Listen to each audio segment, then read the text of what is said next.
Welcome to The Explainer. Today we are diving headfirst into the very first scene of Lorraine Hansberry's masterpiece, A Raisin in the Sun. Seriously, this opening scene is a masterclass. It doesn't just introduce you to a family, it lays out the entire roadmap for all the conflict, the dreams, and the heartbreak of the whole play. Let's get into it. So think about this. The play doesn't open with a line of dialogue. Nope.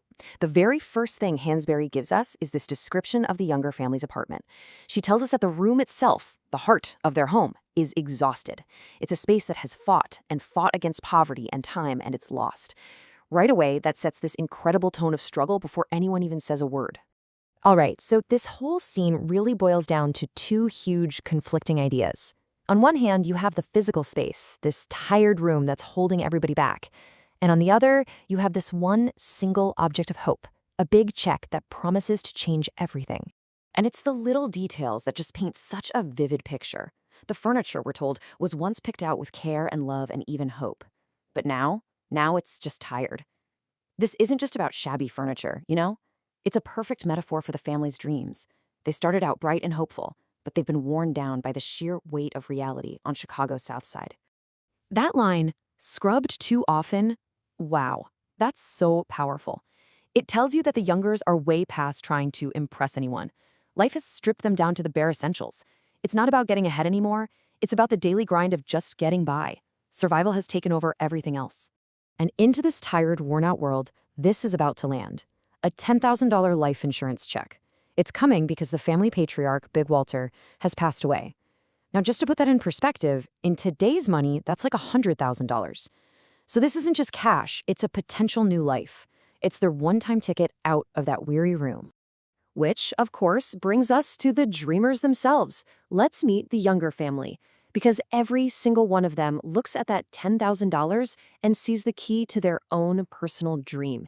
And this scene beautifully shows us who they are by showing us what they want. First up, we meet Walter Lee. He's the son. He's in his mid-30s, and you can just feel the frustration practically buzzing off of him.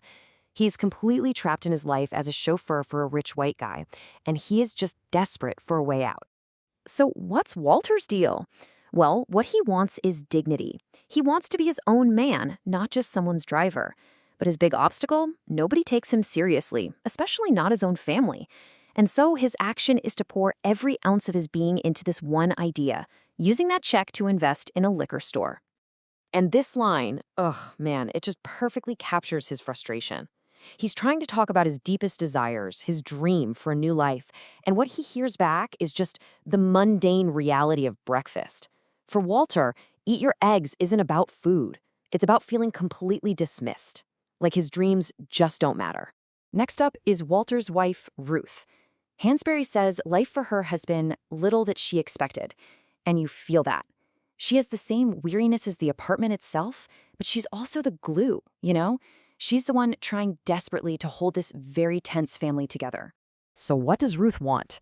Honestly, it's pretty simple and almost desperate. She just wants some peace. She wants the fighting to stop. The problem is, she's stuck right in the middle of everyone. Walter's big dreams, beneath his ambitions, all of it. So what does she do? She just tries to manage it all. She's the family's shock absorber, even when she's running on empty herself.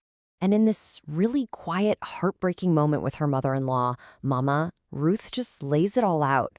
For her, this isn't really about the money.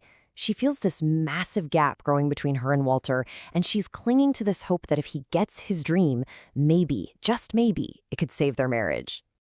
And then there's Benny, Benitha, Walter's sister. She is 20 years old, she's in college, and she is just a completely different kind of energy. She represents a new generation with dreams that go way beyond just escaping the ghetto.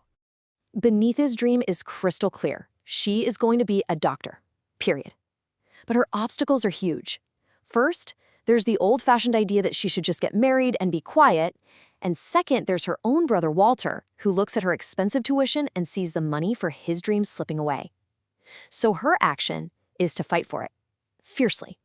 I mean, does it get any clearer than that? That's not a request she's making. That is a declaration of who she is.